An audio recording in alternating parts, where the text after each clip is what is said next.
Pri mikrofóne Darko Poliak po zápase EUBA Legends Team XXX. Ako hodnotíš tento duel? Duel bol veľmi vyrovnaný, zápas bol tak ako sme očakávali dosť tvrdý.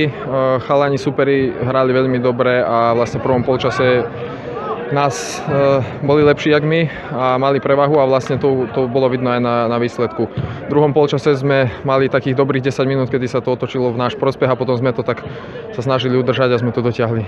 Takéto 11-gólové prestrelky hľadajú sa ľahšie pozitíva alebo negatíva? Tak kedy ako, závisí na ktorej ste strane, ale sú tam si myslím aj pozitíva aj negatívna. Sú tam emócie a je to super.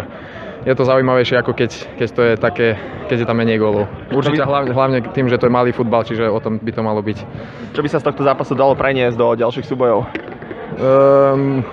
Asi tých 10 minút, ktorých som spomínal z druhého polčasu, mali by sme trošku byť zohratejší a vlastne viac si nahrávať a potom to aj vpredu lepšie funguje. Čiže z našej strany to a celkovo si myslím, že tá energia, ktorá bola na dnešnom zápase je vlastne aj motom a cieľom tejto súťaže, čiže hodnotím ako dobrý zápas. Ďakujem. Brahim Aliaj z týmu Team XXX, tvoje hodnotenie tohto zápasu proti EUB?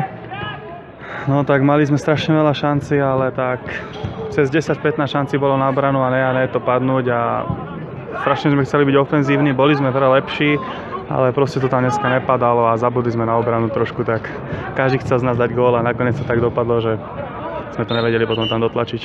Hodnotíš teda skôr deravú defenzívu, na druhej strane vpredu to celkom padalo? Vpredu to celkom padalo, ale mohlo padnúť aj viac, keď ste si mohli všimnúť, ale tak deravá obrana to, že tlačili sme sa do ofenzívy furt. Sme väčšinou viacerí ofenzívni hráči, zás nám traja chýbali, ktorí sú takí defenzívnejší, ale tak čo už, no. Šťastie, niekedy to šťastie vyhrá, no. Čo okrem teda príchodu defenzívnych hráčov treba zmeniť do ďalšieho kola? No, nemať veľké oči a trošku zo začiatku byť taký tvrdší a hneď to tam strieľať a potom to trošku držať defenzívne. Udržala to. Ďakujem pekne.